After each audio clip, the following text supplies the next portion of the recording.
আওয়ামী লীগকে নিষিদ্ধ করাই সর্বপ্রথম সংস্কার বলে আমরা মনে করি। এমপি পদে নির্বাচনের বয়স কমিয়ে 21 করাটা বর্তমান বাস্তবতায় কতখানি সম্ভব সেটা নিয়ে আমরা প্রশ্ন তুলেছি। মাননীয় প্রধান উপদেষ্টা ডক্টর মোহাম্মদ ইউনূসের নেতৃত্বাধীন অন্তর্বর্তীকালীন সরকারের রাষ্ট্র সংস্কারের মহৎ উদ্যোগকে স্বাগত জানাই।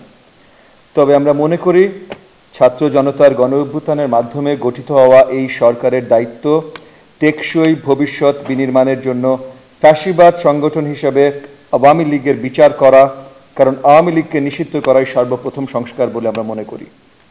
সাবেক কোনো প্রধানমন্ত্রীর রাষ্ট্রপতি পদে নির্বাচনের অযোগ্যতা এটি একটি বিশেষ উদ্দেশ্যে করা হয়েছে বলে আমরা এই প্রস্তাবের সাথে একমত হতে পারি নাই। প্রধানমন্ত্রীর মেয়াদ 2 টার্মের মধ্যে সীমাবদ্ধ রাখার বিষয়েও আমরা পুরোপুরি একমত নই। জাতীয় সাংবিধানিক কাউন্সিল গঠনের ব্যাপারে আমরা একমত হলেও আমরা মনে করি একমাত্র নির্বাচিত সংসদই এই সিদ্ধান্ত নেবার ইখতিয়ার রাখে। তবে সংবিধান সংস্কার কমিশনের প্রতিবেদনে সুপারিশকৃত এনসিসির গঠন প্রক্রিয়ার সাথে আমরা সম্পূর্ণভাবে একমত নই এবং প্রয়োজনে এনসিসি সকল সদস্যের সম্মতিতে রাষ্ট্রপতি প্রধান উপদেষ্টার পদ গ্রহণ করতে পারেন বলে যে বিধান রাখা হয়েছে তার সাথেও আমরা দ্বিমত পোষণ করেছি। বিশ্বমানের থার্মিক্স রড, সালাম স্টিল থার্মিক্স, দেশের একমাত্র থার্মিক্স রড। জাতীয় নির্বাচনের আগে স্থানীয় সরকার নির্বাচন আয়োজন করার যে সুপারিশ নির্বাচন কমিশন সংস্কার প্রতিবেদনে উঠে এসেছে আমরা তা প্রত্যাখ্যান করেছি।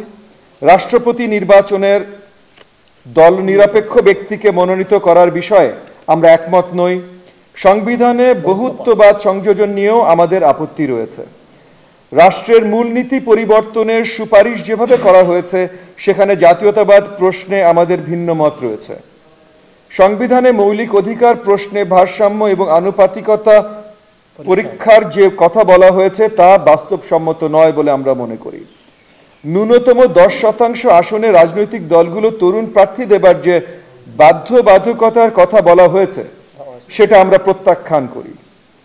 এমপি পদে নির্বাচনের বয়স কমিয়ে 21 করাটা বর্তমান বাস্তবতায় কতখানি সম্ভব সেটা নিয়ে আমরা প্রশ্ন তুলেছি। একজন সংসদ সদস্য একই সাথে সংসদ নেতা, প্রধানমন্ত্রী এবং রাজনৈতিক দলের প্রধান থাকতে পারবেন না বলে যে সুপারিশ করা হয়েছে তা বাংলাদেশের রাজনৈতিক প্রেক্ষাপটে কতখানি বাস্তবায়নযোগ্য সেটা নিয়ে আমরা প্রশ্ন তুলেছি। সদ্য গঠিত একটি বিশেষ রাজনৈতিক দলকে সুবিধা দিতে জনপ্রশাসন সংস্কার কমিশন জেলা এবং উপজেলা পর্যায়ে নাগরিক কমিটি গঠনের সুপারিশ করেছে বলে আমরা ঐক্যমত কমিশনকে জানিয়েছি। উপজেলায় জননিরাপত্তা অফিসার পদে একজন এএসপি পদমর্যাদা কাউকে নিয়োগ করার ব্যাপারে আমাদের আপত্তি রয়েছে।